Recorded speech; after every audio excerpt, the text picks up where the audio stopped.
దేవుని పరిశుద్ధ గ్రంథము నుండి నిర్గమాకాండము 15వ అధ్యాయం 16వ వచనం. యెహోవా, నీ ప్రజలు అద్దరికి చేరు వరకు, నీవు సంపాదించిన ఈ ప్రజలు అద్దరికి చేరు వరకు నీ బాహుబలము చేత పగవారు రాతివలె కదలకుందురు. నీవు నీ ప్రజలను తోడుకొని వచ్చేదవు. యెహోవా, నీ స్వాస్థ్యమైన కొండ మీద నా ప్రభువా, నీవు నివసించుటకు నిర్మించుకొనిన చోటను, నీ చేతులు స్థాపించిన పరిశుద్ధ ఆలయమందు వారిని నిలవబెట్టెదవు. యెహోవా నిరంతరమును ఏలువాడు. అలాగే అపొస్తలుల కార్యములు 20వ అధ్యాయము 28వ వచనం. 20వ అధ్యాయం 28వ వచనం. దేవుడు తన స్వరత్నమిచ్చి సంపాదించిన తన సంఘమును కాయుటకు పరిశుద్ధాత్మ మిమ్మును దేనియందు అధ్యక్షులుగా ఉంచెను. ఆ యావత్తు మందను గూర్చి మీ మటుకు మిమ్మును గూర్చి జాగ్రత్త కలిగి ఉండుడి. చిన్న మాట ప్రార్థన చేద్దాం. పరలోకపు తండ్రి, మహిమగల దేవ, యేసు ప్రభా, సర్వాధికారి, సర్వోన్నతుడా, సర్వలోకములకు రక్షకుడా, ప్రాణనాథుడా, మీ పాదములకు వేలాది స్తోత్రములు, స్తుతులు, నమస్కారములు, కృతజ్ఞతాస్తుతులు చెల్లిస్తున్నాం. మమ్మల్ని ప్రేమించి సజీవులుగా ఉంచి దినాన్ని సమయాన్ని దయచేసినందుకు స్తోత్రాలు. చదువుకున్న వాక్య భాగాన్ని దీవించి ఆశీర్వదించి మాకు పంచిపెట్టండి. మాకందరికి వినే చెవి గ్రహించే మనసు దయచేయండి. నిద్రమత్తున ఆయాసను దూరపరచండి. ఇంకా ఎవరైనా రావాల్సిన వారంటే త్వరపెట్టి మందిరానికి నడిపించండి. మీరు మాతో మాట్లాడి వాక్యం దర్శించి మా జీవితాలను సరిచేసి దిద్ది నాయన మీరే సమస్త ఘనత మహిమ ప్రభావాలు పొందుదురని ప్రియరక్షకుడైన యేసుక్రీస్తు వారి ఘనమైన నామమున ప్రార్థించి దీనులమై వేడుకొనుస్తున్నాము తండ్రి, ఆమేన్. పరిశుద్ధ గ్రంథములో మనం చదువుకున్న వాక్య భాగము నిర్గమాకాండం 15వ అధ్యాయం 16వ వచనంలో, యెహోవా, నీ ప్రజలు అద్దరికి చేరు వరకు, నీవు సంపాదించిన ఈ ప్రజలు అద్దరికి చేరు వరకు నీ బాహుబలము చేత పగవారు రాతి వలె కదలకుందురు. నీవు నీ ప్రజలను తోడుకొని చెదవు. యెహోవా, నీ స్వాస్థ్యమైన కొండ మీద నా ప్రభువా, నీవు నివసించుటకు నిర్మించుకున్న చోటను, నీ చేతులు స్థాపించిన పరిశుద్ధ ఆలయమందు వారిని నిలవబెట్టెదవు అని రాయబడింది. ఈరోజు మన వాక్య సందర్భం ఏమిటంటే, దేవుని సంఘము, ఆ సంఘాన్ని దేవుడు ఎలా సంపాదించినాడు. దేవుని మందిరము అన్నా దేవుని సంఘం అన్నా రెండు ఒకటే. ఎలా సంపాదించుకున్నాడు అని చెప్పి దైవగ్రంథంలో పరిశీలన చేస్తే లేఖనాలలో ఇలాగ రాయబడి ఉన్నది. నిర్గమాకాండంలో మొదటి నుంచి మనం ఆలోచన చేస్తే ఇశ్రాయేలు ప్రజలు ఐగుప్తు దేశంలో 450 ఏండ్లు ఉన్నారు. టోటల్గా 450 ఏండ్లు. ఈ 450 ఏండ్లు బానిసలుగా ఉన్నారు, చెరలో ఉన్నారన్న సత్యాన్ని ప్రతిసారి మనం వింటానే ఉన్నాం. అయితే వారి యొక్క నిట్టూర్పులు, వారి యొక్క మొర, వారి యొక్క దుఃఖము, వారి యొక్క బాధ దేవుడు అంగీకరించి ఆయన ఆలకించి పరలోకం నుండి దేవుడు దిగివచ్చి మొత్తం ప్రపంచాన్ని పరిశీలన చేసినప్పుడు హోరేబు పర్వతం దగ్గర గొర్రెలుగా ఇచ్చిన మోషే కనపడినాడు. పొదలో నుండి అగ్నిలో నుండి దేవుడు తన స్వరాన్ని మోషేకు వినిపించినప్పుడు మోషే, చిత్తం ప్రభువా, నీ దాసుడు ఆలకించుచున్నాడు అని చెప్పి ఆయన జవాబిచ్చినాడు దేవునికి. అప్పుడు దేవుడు అన్నాడు, ఇశ్రాయేలు ప్రజలను నువ్వు విడిపించాలి, నిన్ను నాయకునిగా నియమిస్తాను, నీవు ఐగుప్తు అనే లోకంలో నుండి, ఆ చెరలో నుండి వారిని విడిపియాలి అని చెప్పి మోషేకు దేవుడు ఆ బాధ్యతలు అప్పగించాడు. ఐగుప్తు అనే లోకములో ఉన్న చెర నుండి, బానిసత్వం నుండి విడిపించడానికి. మరి మోషే ఎలాగ విడిపించాడు అంటే, దేవుడు ఏ పని అయితే చెప్తున్నాడో ఆ పని చేసుకుంటొచ్చు అన్నాడు. దేవుడు ఇలా ప్రయాణం చేయంటే అలా చేయాలి, నీవిడ ఆగు అంటే ఆగాలి, ఈడ ప్రత్యక్ష గుడారం వేసుకో అంటే వేసుకోవాలి, నువ్వు ప్రార్థన చేయంటే ప్రార్థన చేయాలి, నువ్వు బోధ చేయమంటే బోధ చేయాలి, నువ్వు కొండ మీదకి ఎక్కిరా అంటే కొండ మీదకి ఎక్కి రావాలి, నీవు బలులు అర్పించుకుంటే బలులు అర్పించాలి. అంటే దేవుడు ఏది చెప్పినా అది చేయడానికి సంసిద్ధంగా ఉన్నాడు మోషే అహరోనులో. కాబట్టి దాదాపు ఐగుప్తు దేశంలో ఒక 2-3 సంవత్సరాలు మోషే 10 అద్భుతాలు చేసినాడు ఐగుప్తు దేశంలో. దేవుని యొక్క గొప్పతనం ఏంటో, దేవుని యొక్క శక్తి ఏంటో, ఆయన సామర్థ్యం ఏమిటో, ఆయన ఘనత ఏమిటో ప్రపంచమంలో తెలుసుకునేటట్లుగా 10 తెగుళ్ళ ద్వారా దేవుని ప్రజలను ఐగుప్తు అనే లోకంలో నుండి, బానిసత్వంలో నుండి, చెరలో నుండి మోషే ద్వారా చివరిలో ఆ యొక్క రక్తపు గుర్తు ద్వారా వారిని విమోచించినట్లుగా గ్రంథంలో రాయబడింది. ఐగుప్తులో ఉన్న ఇశ్రాయేలు ప్రజలను రక్తము యొక్క గుర్తు ద్వారా వారిని విమోచించినట్లు, వారంతా ఐగుప్తుల నుండి బయటికి వచ్చినట్లు వాక్యంలో రాయబడింది. అది ఒక భాగం. ఐగుప్తు అనే లోకము నుండి గడ్డకు రావడం ఒక భాగం.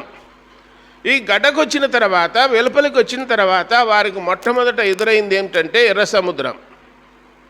ఎర్ర సముద్రాన్ని కూడా దేవుడు ఏం చేసినాడు? పాయలుగా చేసినాడు. ఎర్ర సముద్రంలో దాటి యువతలకు వచ్చినారు. వచ్చిన తర్వాత అరణ్యములో దేవుని సంఘము అని రాయబడింది. అరణ్యములో దేవుని సంఘము. అరణ్యము అది కూడా లోకానికి గుర్తే. ఐగుప్తు అనే లోకమును నుండి దేవుని ప్రజలను దాటించినాడు. ఎర్ర సముద్రము అనే దాన్ని కూడా దాటించినాడు. ఎర్ర సముద్రాన్ని దాటించినాడు. ఎర్ర సముద్రము దేనికి గుర్తుగా ఉందంటే మరణానికి, మామూలుగా చెప్పుకోవాలంటే మరణానికి ఉంది. దాంట్లో నుండి దాటి యువతలకు వచ్చినారు. కొత్త నిబంధనలో యోర్దాన్ నది అనేది ఉంది. యేసుప్రభు అన్నాడు, నా మాట విని నన్ను పంపిన వాని యందు విశ్వాసం ఉంచువాడు నిత్య జీవము గలవాడు, వాడు మరణములో నుండి జీవములోనికి దాటి ఉన్నాడు. దేవుడు తన పిల్లల్ని ఎప్పుడు కూడా ప్రమాదములో పడకుండా చేయి ఇచ్చి దాటిచ్చేవాడుగా ఉన్నాడు. ఊరు అనే పట్టణంలో, మెసొపొటేమియా అనే దేశములో, ఊరు అనే పట్టణంలో అబ్రహాము ఉండినప్పుడు యూఫ్రటీస్, టైగ్రీస్ అనే 2 నదుల ద్వారా వారు ప్రయాణం చేయించు వచ్చినప్పుడు, హారాను అనే పట్టణం వరకు వచ్చినప్పుడు వారిని నడిపించినటువంటి దేవుడు ఆ 2 నదులను దాటించినాడని చెప్పి గ్రంథంలో చూస్తున్నాం.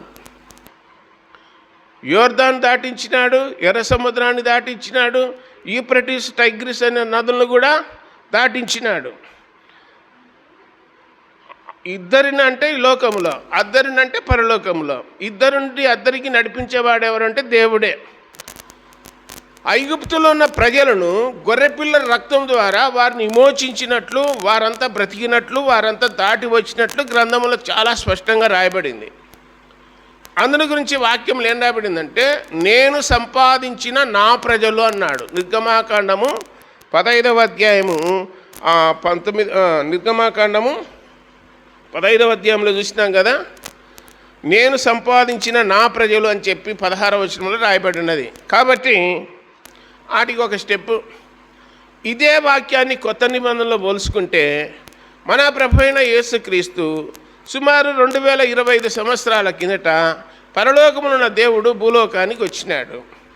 భూలోకమునున్న సకల మానవులను సాతాను చెర నుండి, బానిసత్వము నుండి, పాపము నుండి, శాపము నుండి, వారికి మనశ్శాంతి లేదు, నెమ్మది లేదు, దిగులతో, చింతతో, వాళ్ళు కలవరముతో, భయముతో మొత్తం లోకమల్లా ఉండినప్పుడు ప్రభు అయిన యేసుక్రీస్తు లోకానికి వచ్చినాడు, భూలోకానికి వచ్చినాడు. మరి ఆ రోజు ఐగుప్తు చెరలో నుండి మోషే ద్వారా ఇడిపించినాడు. 2025 సంవత్సరాల కిందట సాతాను చెర నుండి మన ప్రభు అయిన యేసుక్రీస్తు విడిపియనికి వచ్చినాడు. ఎవరు వచ్చినా విడిపియనికి వచ్చేది. మోషేను పంపినాడంటే విడిపియనీకే, పరలోకం నుండి యేసుక్రీస్తు వచ్చినాడంటే విడిపియనీకే, కాపాడనీకే. ఆ రోజు మోషే ద్వారా కాపాడినాడు. 2025 సంవత్సరాల కిందట యేసుక్రీస్తు ద్వారా కాపాడినాడు లోకంలో ఉన్న జనాన్ని. కాబట్టి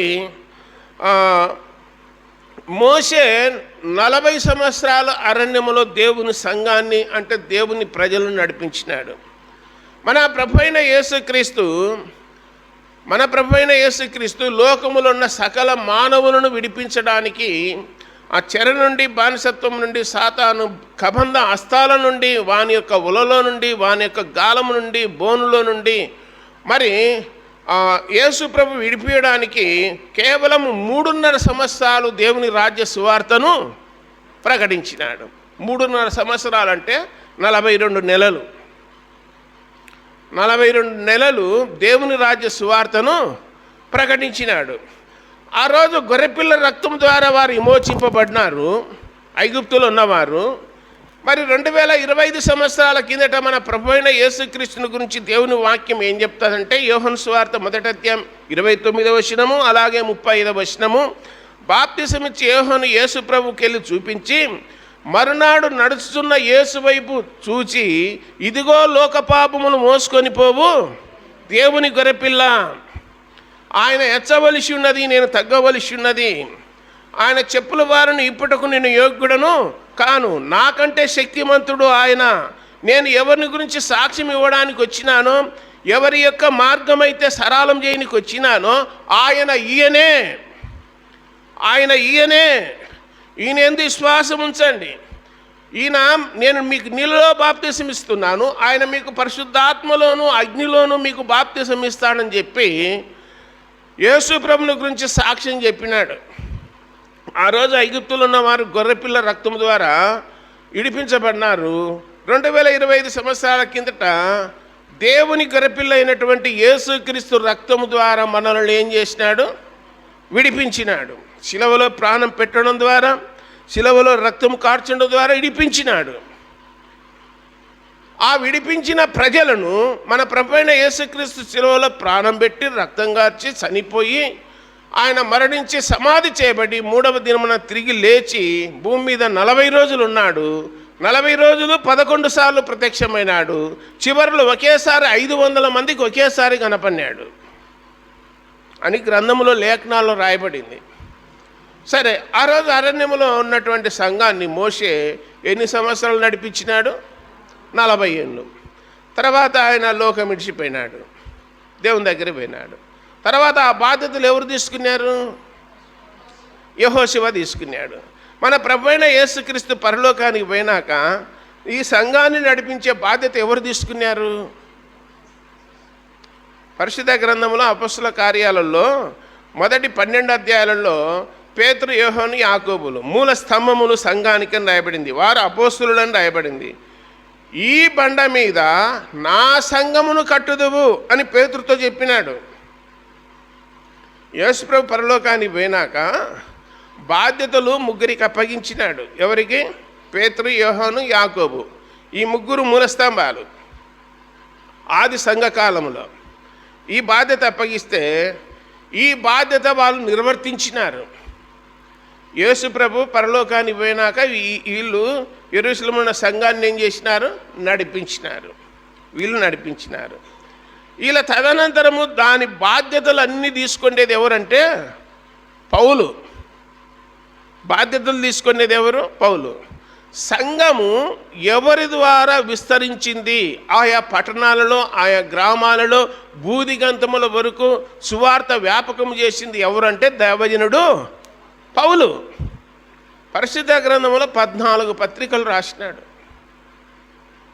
ఈ సత్యము బైబిల్లో ఉన్న మాటలు నేను చెప్తుండేది, నా సొంతంగా ఏమీ చెప్పడం లేదు. మరి ఆ రోజు మోషేకు అప్పగించిన దేవుడు తర్వాత యెహోషువకు అప్పగించినాడు. యెహోషువ ఏం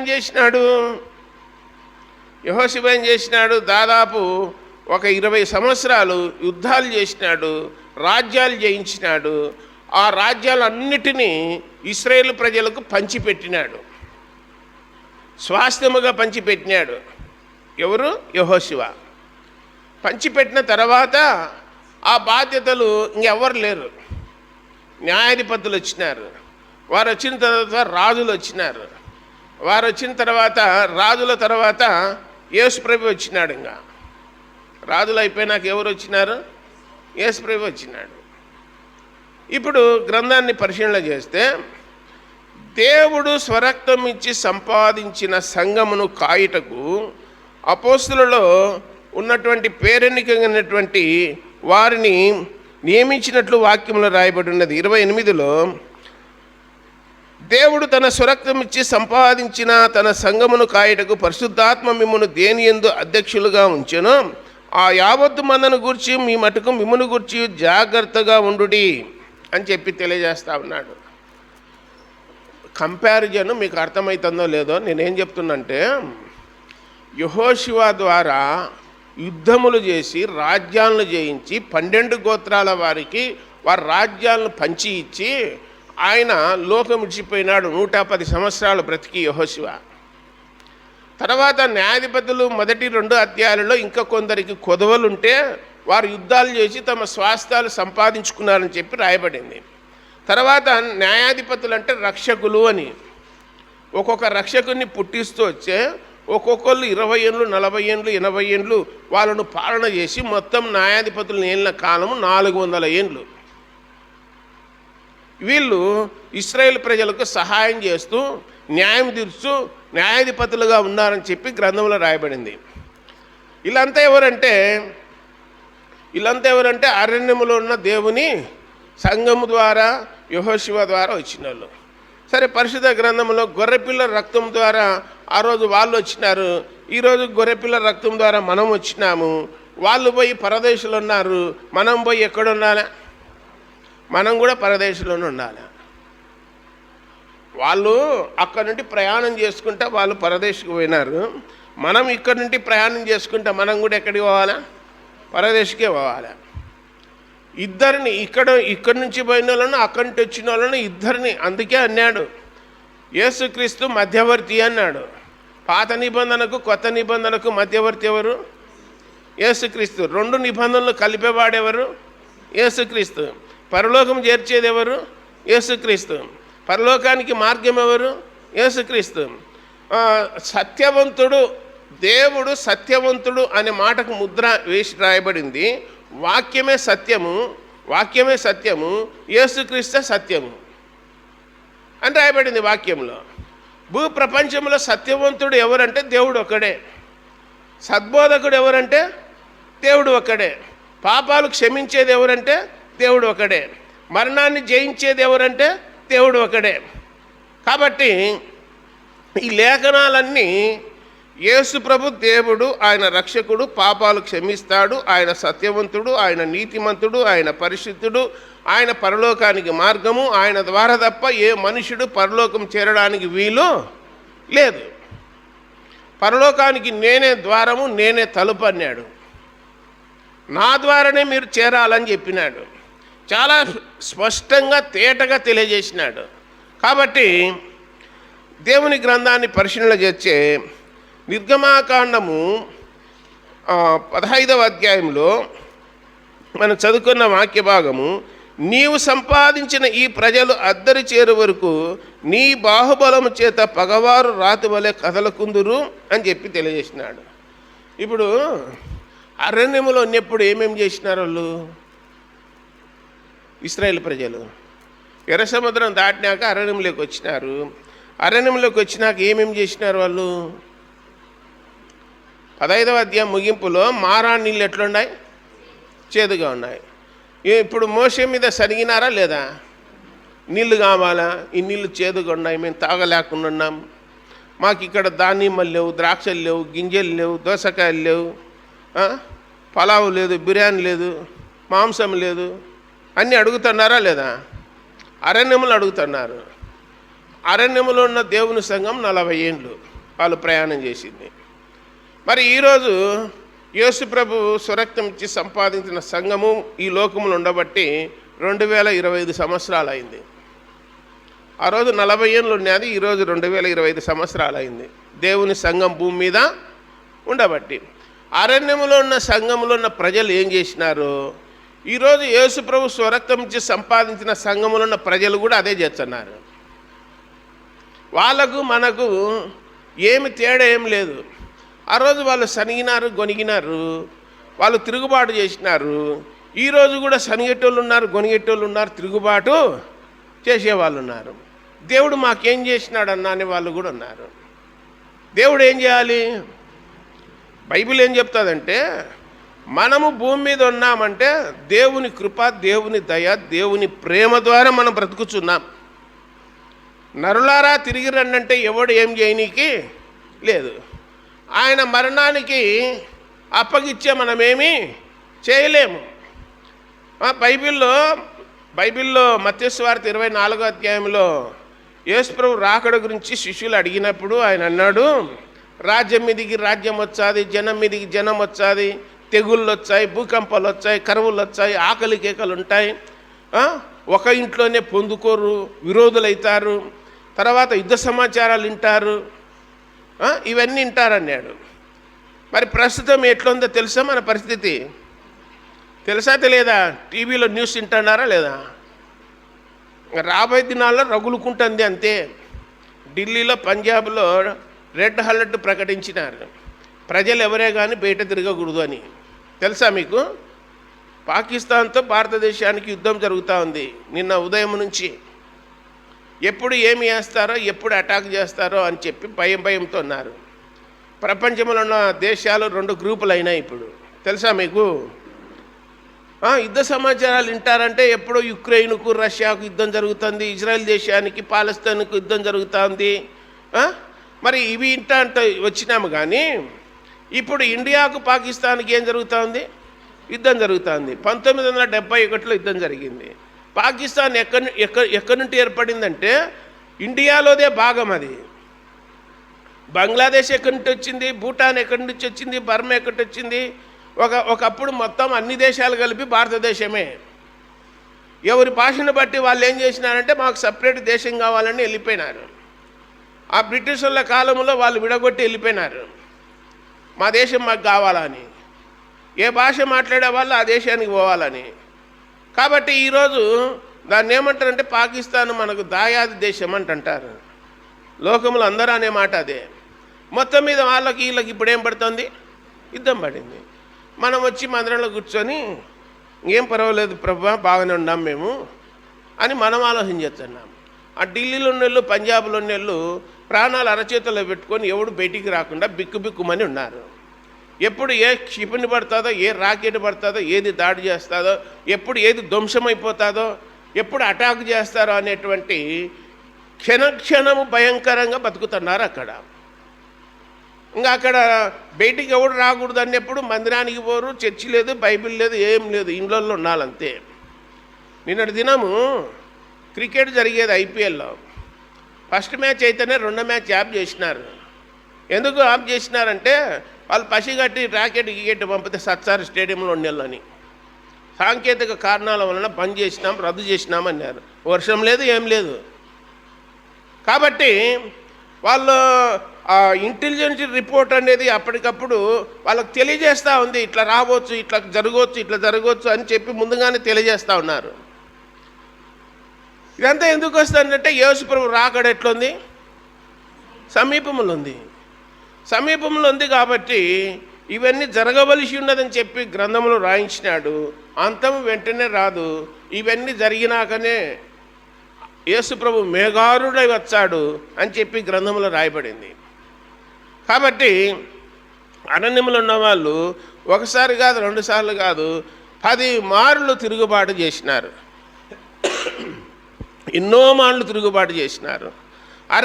అరణ్యంలో ఉన్నప్పుడు ఏం చేసుకున్నారు? 32వ అధ్యాయం నిర్గమాకాండంలో మోషే అన్నవాడు ఏమైనాడు? కొండ మీదకి పోయినాడు, సచ్చినాడో బతికినాడో ఇంకా దిగి రాలేదు.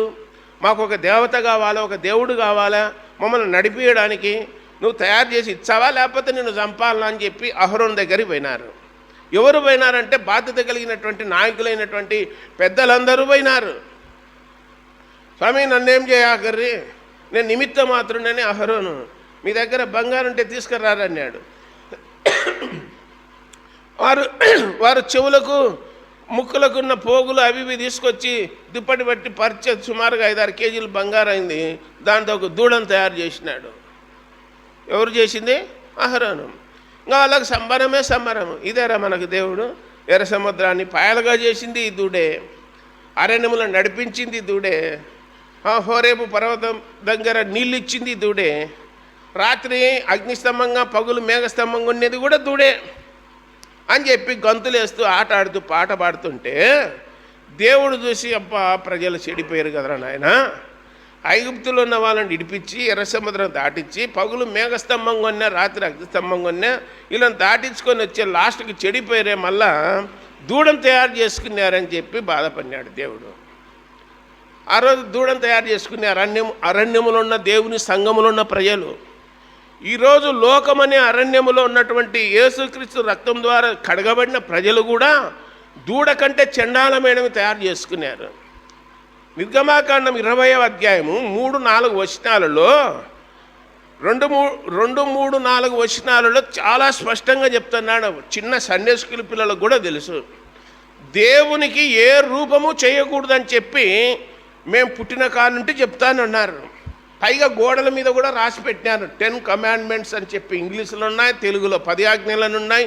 అన్ని చూస్తారు, అన్ని మాట్లాడతారు, అన్ని చేస్తారు. మళ్ళీ ఉతికడ్డి పెడతారు, సిలువ వేస్తారు, దండ వేస్తారు, ముక్కుతారు, టెంకాయ కొడతారు, కొబ్బరి గిన్నెలు తీసుకుంటారు, చేస్తారు అని చెప్పి గ్రంథంలో చూస్తూ ఉన్నాం. దీన్ని ఏమంటారు? దూడకు పూజ చేయడం కాదా ఇది? అరణ్యములో ఉన్న వాళ్ళు దూడకు పూజ చేసినారంటే ఈరోజు యేసుక్రీస్తు రక్తం ద్వారా కడగబడిన వారికి కొత్త నిబంధన గ్రంథం ఇచ్చిన తర్వాత కూడా దేవుడు ఏది చేయాలనో ఏది చేయకూడదో స్పష్టంగా చెప్పిన తర్వాత కూడా తిరుగుబాటు చేసే జనాంగం ఉన్నారా లేదా? ఖచ్చితంగా ఉన్నారు. ఆ రోజు ఉన్నారు, ఈ రోజు ఉన్నారు. ఏం తేడా ఉందంటే ఏం తేడా ఏం లేదు. యేసుప్రభు అంటా ఉన్నాడు, ఇట్టటోళ్ళ కోసం నేను దిగొచ్చింది పరలోకం నుండి. వీళ్ళల్లో మార్పు రాలేదే, వీళ్ళల్లో తలంపులు ఆలోచనలు మారలేదే, బుద్ధి మారలేదే. సారాయి తాగవద్దు, విస్కీ త్రాగవద్దు, సిగరెట్ తాగవద్దు, ఇది హానికరము అని చెప్పి ప్రభుత్వమే ముద్ర వేసి పెట్టింది. కొననోడెవడు? ప్రభుత్వమే అమ్ముతుంది. తాగొద్దని చెప్పేది ప్రభుత్వమే, అమ్మేది ప్రభుత్వమే. ప్రజలు ఎర్రిగొర్రెలు సంవత్సరాలను కుటుంబాలను పాడు చేసుకొని రోడ్ల పాలై, అడవుల పాలై, సాధులై, సన్యాసులై రైల్వే స్టేషన్లో తిరుగుతున్నారు. ఎందుకైనారు ఇట్లా అంటే సాతానుడు చెప్పినాడు ఈ పనులల్లా చేస్తూ ఉన్నారు. అరణ్యములు ఉన్న వాళ్ళు ఎప్పుడు శనగడం కొనుగోలు చేస్తంటే సంఖ్యాకాండం 21వ అధ్యాయంలో దేవుడు ఏం చేసినాడంటే సర్పాలను పంపినాడు. అవేం చేసినాయి? మనుషులు ఇండ్లలో జొరబడి, సర్పాలు ఇండ్లలో జొరబడి ఏం చేసినాయి? మనుషులు నల్లా గడిచినాయి. సగం మంది చచ్చిపోయినారు. స్వామి మేము పొరపాటు చేసినాము స్వామి, ఆ పాములల్లా చచ్చిపోయేటట్టు చెయ్యి అని చెప్తే మోషేకు మనవి చేసుకుంటే దేవుడు చెప్పినాడు, దాని ఆకారం లాంటిది, దాని రూపం లాంటిది, ఇత్తడి స్తంభం మీద ఇత్తడి సర్పాన్ని ఒకటి పెట్టు, దానికి వెళ్ళి ఎవడైతే చూస్తాడో వారు బ్రతుకుతాడని చెప్పినాడు. దానికి వెళ్ళి చూసిన వాళ్ళు ఏమైనారు? బ్రతికినారని చెప్పి సంఖ్యాకాండం 21వ అధ్యాయము 8-9 వచనాల్లో రాయబడింది. అదే వాక్యాన్ని యోహాను సువార్త 3వ అధ్యాయం 38-39 వచనాల్లో మన ప్రభు అయిన యేసుక్రీస్తు కలవరి శిలువలో యేసుక్రీస్తు వేలాడదీయబడతాడు. వేలాడదీయబడిన యేసుక్రీస్తు వైపు ఎవరైతే చూస్తారో, ఎవరైతే పాప క్షమాపణ పొందుతారో, పశ్చాత్తాప పడతారో, శిలువ వైపు చూసి ఆయన నా కొరకు ప్రాణం పెట్టినాడు, ఆయన నా కొరకు రక్తం కార్చినాడు అని చెప్పి ఎవరైతే చూస్తారో వాళ్ళంతా బ్రతుకుతారు అన్నాడు.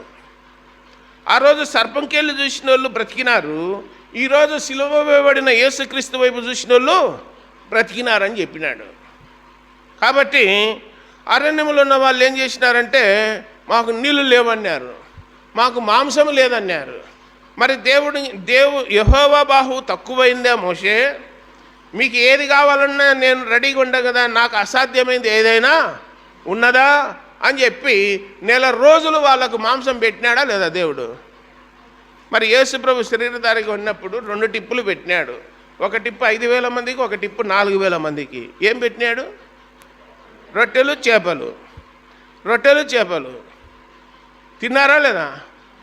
ఆకలి కొనింటే తిన్నాడా లేదా? తిన్నారు. ఇంకా అదంతా కాదని ఆ రోజు మీ పితరులు అరణ్యములో మన్నా అనే ఆహారం తిని చనిపోయినారు. ఈరోజు మన్నా కంటే శ్రేష్టమైంది ఈ ఆహారం జీవాహారం అన్నాడు. ఏ ఆహారము? జీవాహారము. వాళ్ళకు మన్నా అనేది దేవదూతలు తినేది ఇచ్చే, ఈరోజు జీవాహారము నేనే జీవాహారాన్ని, నన్ను తినండి అని చెప్పి నా శరీరమే మీకు జీవాహారం అన్నాడు. ప్రతి ఆదివారం కూడా ఆయన శరీరములో ఆయన రక్తములో మనం ఏం చేస్తున్నాం? పాలు పొందుచున్నాము. అది ఏమిటంటే జీవాహారము అని చెప్పి గ్రంథంలో రాయబడింది. ఈ ఆహారం తినువాడు ఎన్నటికీ చనిపోడు. ఏంటి ఆహారం అంటే వాక్యమే. జీవాహారం ఏంటి? వాక్యమే. ఆ రోజు భౌతికంగా తిన్నారు. సముద్రంలో ఉన్న పూరీలు, రెక్కలు గెలిన పిట్టలు అవన్నీ వచ్చి పడితే దాదాపు 2 అడుగుల ఎత్తు పడిన ఇండ్ల చుట్టూ ఓ మట్టసంగా కట్టెల మీద చేసుకొని తిన్నారు నెల రోజులు. తర్వాత తెగులు వచ్చింది. తెగుల ద్వారా వారు ఏమైనారు? సనీనులు, గొనీనులు సంహారంగుని చేత వాళ్ళు సంహరింపబడిన చెప్పి లేఖనాల్లో చూస్తున్నాం. ఈరోజు సంఘాలలో ఎక్కడ చూసినా గలిబిలి. ఒకడు ఒక వాక్యం చెప్తే ఇంకొకటి చెప్తాడు. ఆయన అట్లా చెప్పకుండా ఉండాల్సింది. నేనేం చెప్తానంటే, ఈ భూమి మీద ఉన్న ఏ సేవకుడైనా సరే, ఏ పోటుగాడైనా సరే, పాలగాడైనా సరే వాక్యం పలాంటి రెఫరెన్స్ చూపించి ఈ రెఫరెన్స్ ప్రకారం ఇది కరెక్ట్ అని చెప్పి కోడ్ చేసి చెప్పేవాడు మనగాడు. నీ సొంతంగా ఊహించుకొని చెప్తే అది తప్పు. నువ్వు ఏది మాట్లాడన్నా రెఫరెన్స్ చూపించి రెఫరెన్స్ ప్రకారం మాట్లాడాలి. దేవుడు ఏమై ఉన్నాడు? ప్రేమై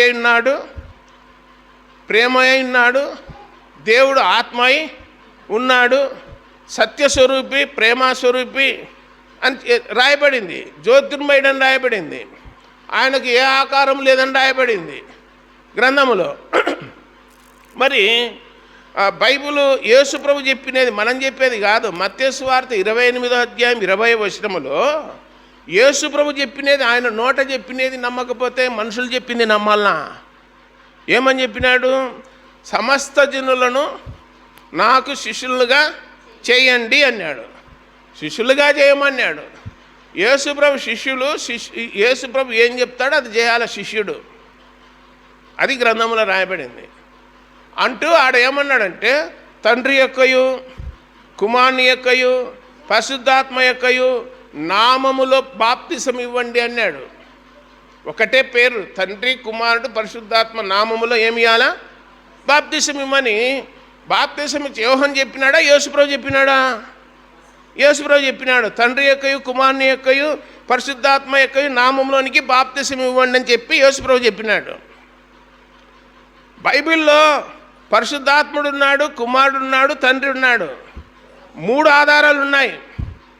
అది మానవునికి అగోచరము. మానవుని యొక్క ఆలోచనకు, మానవుని యొక్క జ్ఞానానికి అది తట్టదు. అది మీ పని కాదు అన్నాడు దేవుడు. నా గురించి మీరు తర్జన భర్జన చేసుకోవాల్సిన అవసరము లేదని చెప్పినాడు. యేసుప్రభు అన్నాడు, నన్ను చూసిన వాడు నా తండ్రిని చూసినట్టే అన్నాడు. ఇంక నువ్వేం ఆన్సర్ చెప్తావు? యేసుప్రభుని చూస్తున్నామంటే ఎవరిని చూస్తున్నట్టు? తండ్రిని చూస్తున్నట్టు. పరలోకానికి ఎవరు తీసుకుపోతున్నారు మనల్ని పిలుచుకొని? యేసుప్రభు. ఆయన పిలుచున్నాడా లేదా? నా దగ్గరికి రండి, నేను తీసుకుపోతా అన్నాడు. నా దగ్గరికి రండి, నేను తీసుకుపోతా పరలోకం అన్నాడు. కాబట్టి మనకు ముఖ్యమైన వాడు, మూలమైన వాడు, అన్నిటికంటే ముందున్నవాడు, కలిగి ఉన్నది ఏది ఆయన లేకుండా కలగలేదు. సమస్తమును ఆయన మూలముగా కలిగాను. ఆయనే రక్తం కార్చి ప్రాణం పెట్టి మనల్ని బ్రతికించింది ఆయనే. నేను పిలుచున్నా రండి, నేను పరలోకం తీసుకుపోతా అని చెప్పినాడు. ఆయన తండ్రి కొన్నాడా, కుమారుని కొన్నాడా, పరిశుద్ధాత్మని కొన్నాడా? నువ్వేదనుకుంటే అది. 26వ అధ్యాయం యోబు గ్రంథంలో రాయబడింది, దేవుని ఆత్మ నన్ను సృజించనని రాయబడింది. దేవుని ఆత్మ నన్ను సృజించనని రాయబడింది. ఆదికాండం 1వ అధ్యాయం 2వ వచనంలో రాయబడింది, దేవుని ఆత్మ జలముల పైన అల్లాడుచుండి అని రాయబడింది. రోమాపత్రిక 8వ అధ్యాయం 17వ వచనము లేదా 8వ వచనము, ఎవడైనను క్రీస్తు ఆత్మ లేనివాడైతే ఆయన వాడు కాదు అని రాయబడింది. ఎందరైతే దేవుని ఆత్మ చేత నడిపింపబడుదురో వారందరూ దేవుని కుమారులై ఉందురు అని రాయబడింది. నేను పరలోకానికి వెళ్తున్నాను, మీ మధ్యకు పరిశుద్ధాత్ముని పంపుతాను, ఆయన వచ్చి మిమ్మల్ని సర్వసత్యములోనికి నడిపిస్తాడు అని చెప్పి, నేను ఏ మాటలైతే చెప్తానో ఆ మాటలే మీకు బయలుపరుస్తాడు. పరిశుద్ధాత్మ దేవుడు మీ హృదయంలో నివాసం చేస్తాడని చెప్పినాడు యేసుక్రీస్తు. ఇంకా ఏమన్నాడంటే, నేను వెళితేనే ఆదరణకర్త వచ్చాడు అన్నాడు. నేను వెళ్ళి ఆయనను పంపిస్తానన్నాడు. నేను ఆయనను పంపిస్తానన్నాడు. పెంతెకోస్తు అనే పండగ దినమున యేసుప్రభు పరలోకానికి పోయినాక 50 రోజులకు, అంటే 10 రోజులకు, 40 రోజులు భూమి మీద ఉన్నాడు. తర్వాత 10 రోజుల తర్వాత పరిశుద్ధాత్మ దేవుణ్ణి పంపినాడు పరలోకము నుండి. ఇంకా ఆయన వచ్చినాడు, భూలోకంలోనే ఉన్నాడు. సంఘాల మధ్యన ఆయన సంచారం చేస్తూ ఉన్నాడు. ఆయన డ్యూటీ ఆయన చేస్తూ ఉన్నాడు. పరిశుద్ధాత్మను ప్రేరేపిస్తేనే మన మందిరానికి వచ్చేది. ఆయన ప్రేరేపిస్తేనే వాక్యం చదువుకునేది. ఆయన ప్రేరేపిస్తేనే ప్రార్థన చేసుకునేది. ఆయన ప్రేరేపిస్తేనే భయం భక్తి కలిగి ఉండేది. సాతాను ప్రేరేపిస్తే టీవీ కాడ సీరియల్స్ చూస్తాం, సినిమాలు చూస్తాం, న్యూస్లో యుద్ధం ఏం జరుగుతుందని చూస్తాము, మందిరాన్ని ఎగురగొడతాం, మన బుద్ధి పట్టినట్టు ఉంటాం. దేవుడు ప్రేరేపించేదానికి సాతాను ప్రేరేపించేదానికి చాలా తేడా ఉంటుంది. దేవుని భయం కలిగిన వాళ్ళను దేవుడు మందిరానికి నడిపిస్తాడు. భయం లేని వాళ్ళు ఇష్టం వచ్చినట్టు ఉంటారు, అంతే తేడా. కాబట్టి యేసు ప్రభుకే అయాస తెచ్చే వాళ్ళంగా, మరలా బాహాటముగా సిలువ వేసే వాళ్ళముగా, అవమానం తెచ్చే వాళ్ళముగా ఉంటే అది క్రైస్తవ జీవితము కాదు అని రాయబడింది. బైబిల్లో ఏమంటాడంటే, మీరు నాకు ఇష్టంగా ఉండాలా, సాక్ష్యంగా ఉండాలా, మహిమకరంగా ఉండాలి, నేను ఇష్టపడుతున్నా అంటాడు. ఆయన మాట జవదాటకూడదు. ఆయన మాట జవదాటకూడదు. నీకు ఏ కొరత ఉన్నా, ఏ ఇబ్బంది ఉన్నా, ఏ సమస్య ఉన్నా, ఏ నష్టమున్నా, ఏ కీడున్నా, ఏ బాధ ఉన్నా, దుఃఖమున్నా, రోగమున్నా, ఏదున్నా ఆయన ఏమంటాడంటే, ప్రతి దానికి పరిశుద్ధ గ్రంథమే పరిష్కారము, వేరేదేం లేదు. ఇంకా నీకు ఏ సమస్య వచ్చినా పరిష్కారం చేసేది ఏంటి? పరిశుద్ధ గ్రంథమే. ప్రతి దానికి రాయబడింది, ప్రతి దానికి రాయబడింది. కాబట్టి ఆ రోజు అరణ్యములు ఉన్నట్లు, సంఘములు ఉన్న వాళ్ళు తిరుగుబాటు చేసినట్లు, ఈరోజు రకరకాలుగా డినామినేషన్లు, ఈ ఇంటి మీద ఉన్న కాకి ఆ ఇంటి మీద వాళ్ళు తప్పుకోరు. మనం వందనాలు చెప్తే వాళ్ళు ప్రైజ్ ది లార్డ్ అంటాడు, ఇంకొకటి హల్లెలూయా అంటాడు, మీకు మాకు పొసగదు అంటాడు. మళ్ళీ బైబిలే చదివేది. మేము దేవుని నమ్ముకునే, మేము మందిరానికి పోతామంటారు. ఒకరు ఎదురైనప్పుడు వందనాలు కూడా పెట్టుకోరు. దీన్ని ఏమంటారు? షాడిజం అంటారు, సైకోయిజం అంటారు. నువ్వు ఏ డినామినేషన్లో నుండి, ఎక్కడున్నాడు, ఏమన్నాడు, మొత్తం మీద మందిరానికి పోతుండు, వాక్యం చదువుకుంటుండు. ఒకరోజు లోకంలో ఉన్న సంఘాలల్లో ఫైర్ వేసుకున్నారు. ఎవని ఫైర్ బాగా పండింది, ఎవని పంట బాగా పండింది అనేది దేవుడు ఒక రోజు వచ్చాడు. అన్ని కళాలలో ఉన్న గింజలలో చాట తీసుకొని తూర్పు వచ్చాడు. గింజలు అయితే కొట్లో పోసుకుంటాడు, పొట్టు అయితే కాల్ చేస్తాడని రాయబడింది. నేను పట్టినది సత్యము, నువ్వు పట్టినది సత్యము, అందరూ సత్యమే చెప్తున్నామని అంటుంటారు. ఏది సత్యమో ఏది అసత్యమో దేవుడు ఒకరోజు అగ్ని వేసి ఏం చేస్తాడు? పరీక్ష చేస్తాడు. పాల కేంద్రానికి ఊర్లో వాళ్ళ పాలు తీసుకుపోతున్నారు. అందరికి ఒకే రేట్ ఇచ్చన్నారా? అందరికి ఒకటే రేట్ ఇచ్చారా?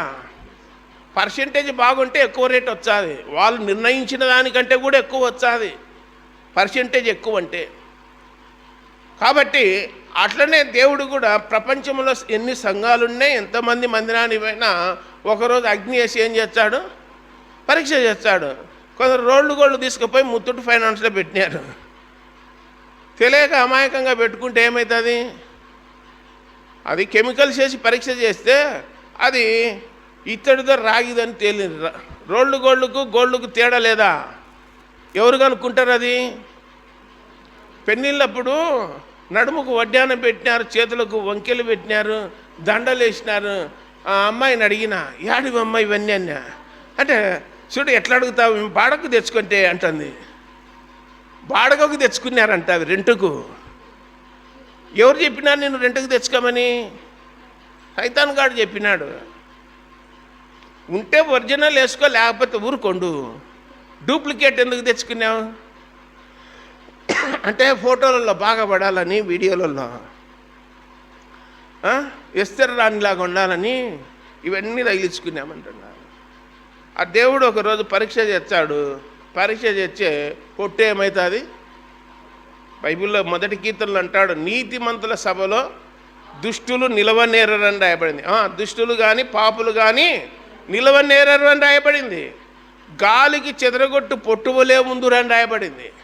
కాబట్టి నువ్వు ఏ డినామినేషన్లో నుండి ఏ చర్చి కన్నా పోతుండు, ఏ వాక్యం మన చదువుతాడు, ఏమన్నా చేస్తాడు, దేవుడు ఏం చేస్తాడంటే మీటర్ వేస్తాడు, నీలో పర్సెంటేజ్ చూస్తాడు, ఎంత మటుకు సత్క్రియలు ఉన్నాయి, ఎంత మటుకు భయం ఉంది, భక్తి ఉంది అని అన్నీ చూస్తాడు. సర్టిఫై చేసి నిన్ను సెలెక్ట్ చేస్తాడు. సర్టిఫై కాకపోతే ఎన్నికి పంపుతాడు. పాల కేంద్రంలో నీళ్లు తీసుకొని పోరి పాలని ఎన్నికి పంపుతాడో లోపల పోసుకుంటాడు డమ్ములో. ఎన్నికి పంపాడు, అన్ని భంగం అయితే తీసుకుపో ఇంటికి అంటారు. అట్లనే దేవుడు కూడా వెనక పంపుతాడు. బుద్ధి లేని వాళ్ళను ఎన్నికి పంపినాడా, లోపలికి రారన్నాడా? బుద్ధి లేని వాళ్ళను ద్వారం మూసినాడు, ఇంకా లేదు పోండి అన్నాడు. నోవహు ఓడకు తలుపు మూసింది ఎవరు? దేవుడు. తలుపు మూసినాక అయ్యా మేము వచ్చాం మమ్మల్ని లోపల చేర్చుకో అంటే ఎవడు చేర్చుకుంటాడు? టైం అయిపోయినాక నిన్న నీట్ ఎగ్జామ్ ఒక పేదరాలు కూలి పని చేసుకొని తన బిడ్డను చదివించుకున్నది. 1,50,000 కోచింగ్ డబ్బు కట్టిందంట కూలి పని మీద. 3 నిమిషాలు లేట్ అయితే గేటు మూసేసినారు. లబోదిబో అని గేటు కాడ పడి ఏడుస్తూ ఉంది. ఏమయ్యా మాకేనా ఇంత అన్యాయం చేయాల్సింది? 2.5 గంట టైం ఇచ్చినారు, మా టైంలో పోతే పోయింది 3 నిమిషాలు, మా అమ్మాయిని పంపారని చెప్పి లబోదిబోని ఏడ్చంటే ఎవడు పట్టించుకోలేదు. ఎందుకు? 3 నిమిషాలు లేట్ అయితే గేట్ వేసి ఎవరిని రాని లోపలికి.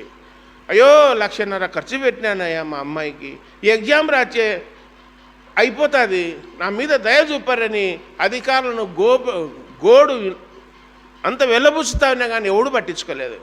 ఇంతకుముందు చెప్పిన ఇంకొకడైతే కుమారుడు కుమార్తె ఆట దిగినారు, పరిగెత్తుకొని పోయినారు.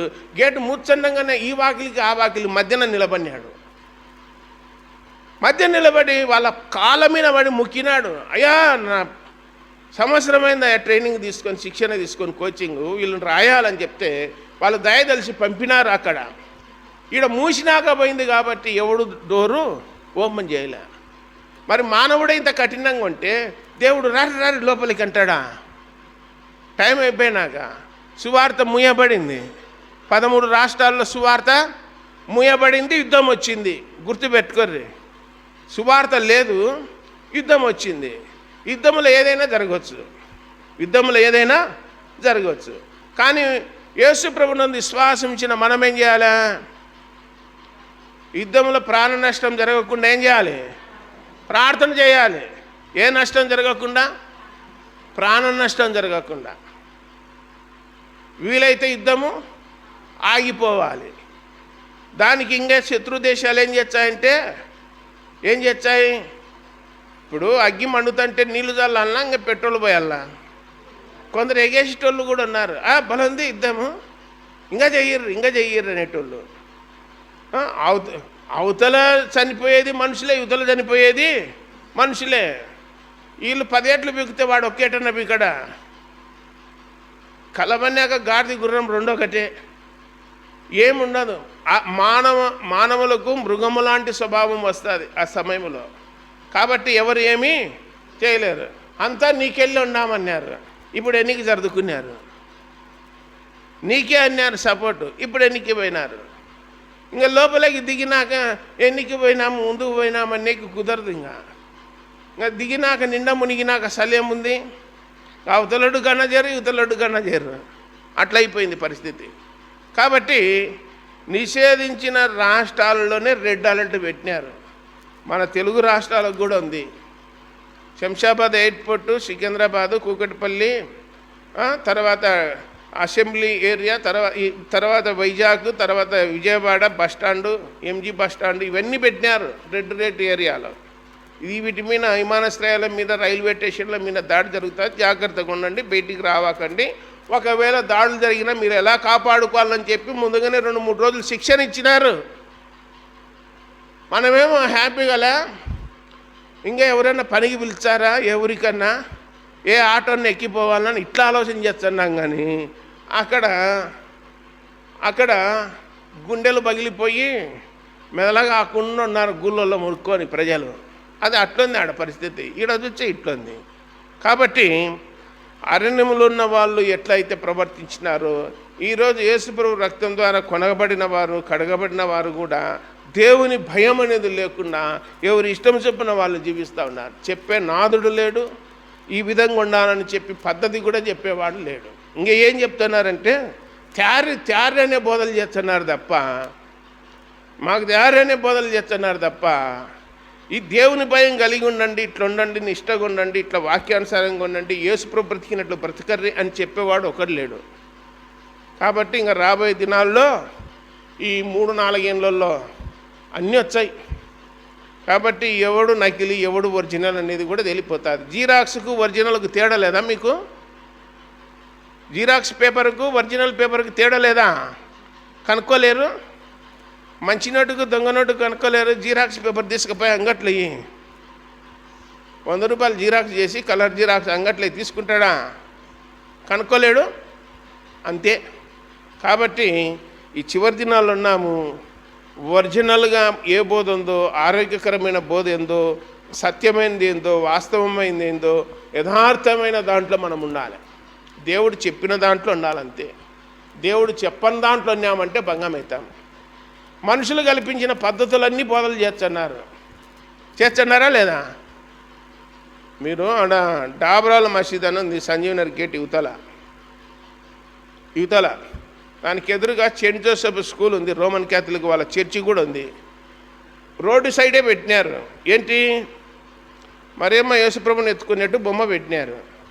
రోడ్డు మీద పోయేటోడు భక్తి పొలిగిన వాడు ముక్కు చెంపలు వేసుకొని ఆడ దండ పెట్టుకొని పోతా ఉన్నాడు. ఆడ దండ వచ్చాడు, టెంకాయ కొడుతున్నాడు. ఎందుకర్రా ఇట్లా చేస్తున్నారనేవాడు ఎవడు లేడు. మేము పెట్టిందే టెంకాయల కోసం పెట్టామంటున్నారు వాళ్ళు. పూజలు చేసుకొనికే పెట్టినాము. నువ్వెవరు మాకు చెప్పనీకి? మాకు దేవుడు చెప్పినాడు ఇట్లా పూజలు చేసుకోమని. ఖండించేవాడు లేడు. విగ్రహం అంటే భౌతికంగా కనపడేదని కాదు, కనపడకుండా హృదయములు ఎన్నున్నాయో మనుషుల హృదయాలలో అవన్నీ ఏం చేయాలా? తొలగించుకోవాలని చెప్పి దేవుడు చెప్పినాడు. కొన్ని ప్రత్యక్షంగా కనపడే వాటిని బైబిల్ చదివిన వాడు ధైర్యంగా వాటిని ఇది పద్ధతి కాదని చెప్పగలిగిన సామర్థ్యము, శక్తి ఉంటే నిలబడతారు. మనకెందుకు వచ్చింది అనే వాళ్ళు ఉన్నంత కాలము సంఘాలు బాగుపడవు. యేసుప్రభు రాని వచ్చాడు, బుద్ధి లేని వాళ్ళల్లో ఇడవబడతారు. బుద్ధి గల వాళ్ళు ఏం చేస్తారు? అదే పత, ఒకళ్ళు ఇడవబడతారు, ఒకళ్ళు ఎత్తబడతారు. ఇద్దరు మంచం మీద పనుకొని ఉంటారంట. పనుకొని ఉండేది ఎవరు మంచం మీద? చెప్పండి, ప్రార్థన చేస్తా. మంచం మీద ఇద్దరు పనుకొని ఉంటారన్నాడు. భార్యాభర్త. ఒకళ్ళు ఎత్తబడతారు, ఒకళ్ళు ఇడవబడతారు. ఇద్దరు తిరగలు ఇసురుతంటారంట, ఇసురాయి. ఒకరు ఎత్తబడతారు, ఒకరు ఇడవబడతారు. అలాంటి దినాలని చెప్పినాడు. ఈ మందిరంలో కూర్చున్నాము, కొన్ని ఎగ్జాంపుల్స్ కూడా చూపించినారు. ఇంగ్లాండ్లో, బ్రిటన్లో అక్కడలా మందిరాన్ని పోయినారు, రాకడ ఎట్లుంటుందో చూపించినారు. కుర్చీలలో అందరూ కూర్చొని వాక్యం వింటున్నారు. యేసుప్రభు బూర మోగింది, కుర్చీలో ఉన్న వాళ్ళ పోయినారు పైకి.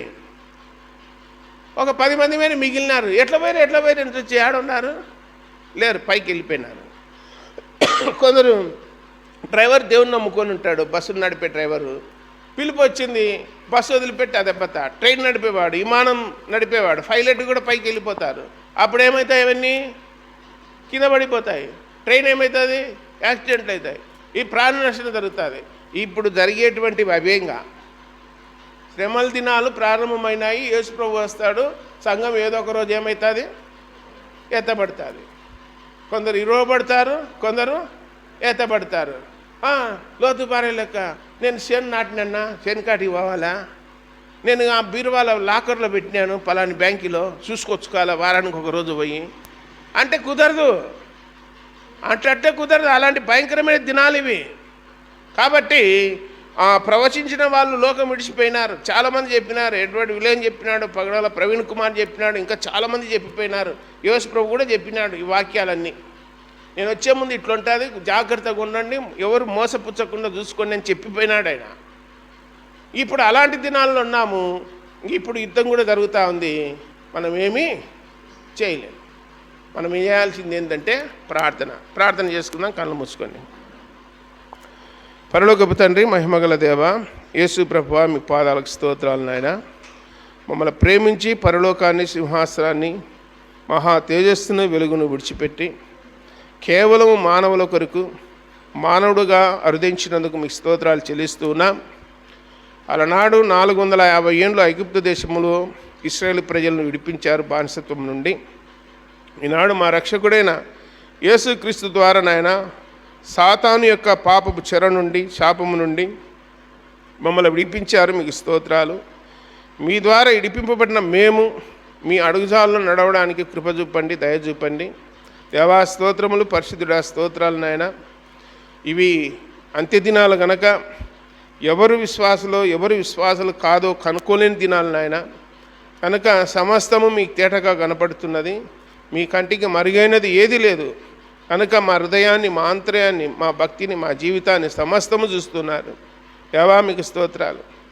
మా చేతనైనంత మటుకు మేలు చేయొచ్చు, కీడు చేయకుండా ఉన్నట్లు కృప చూపండి. దేవా స్తోత్రాలు. విన్న వాక్యాలు హృదయంలో భద్రపరుచుకొని విశ్వాసమందు స్థిరపడి మిమ్మల్ని హత్తుకొని ముందుకు సాగడానికి కృప చూపండి. దేవా స్తోత్రములు. శ్రమలు, ఇబ్బందులు, కష్టాలు, సమస్యలు, బాధలు, దుఃఖాలు ఎదురవుతాయి, నిందలు ఎదురవుతాయి. వీటన్నిటిని ఫేస్ చేయడానికి మీ ధైర్యాన్ని, మీ బలాన్ని, మీ శక్తిని మాకు అనుగ్రహించండి. దేవా స్తోత్రములు. మరి దేశంలో యుద్ధం జరుగుతూ ఉంది. అయితే కృపతో జ్ఞాపకం చేసుకోండి. మీ చిత్తమైతే నివారణ చేయండి. ప్రాణ నష్టం జరగకుండా సహాయం చేయండి. ఇరు దేశాల మధ్యన శాంతి సమాధానం చేకూర్చండి. దేవా స్తోత్రములు. మమ్మల్ని అందరినీ కాపాడి మీరే సమస్త ఘనత, మహిమ, ప్రభావాలు పొందుదురని ప్రియరక్షకుడైన యేసుక్రీస్తు వారి జీవము గల సర్వశక్తి గల నామమున స్తోత్రములు చెల్లించి బతిమాలి దీనులమై వేడుకొనుస్తున్నాము తండ్రి. ఆమేన్. అందరికీ వందనాలమ్మా.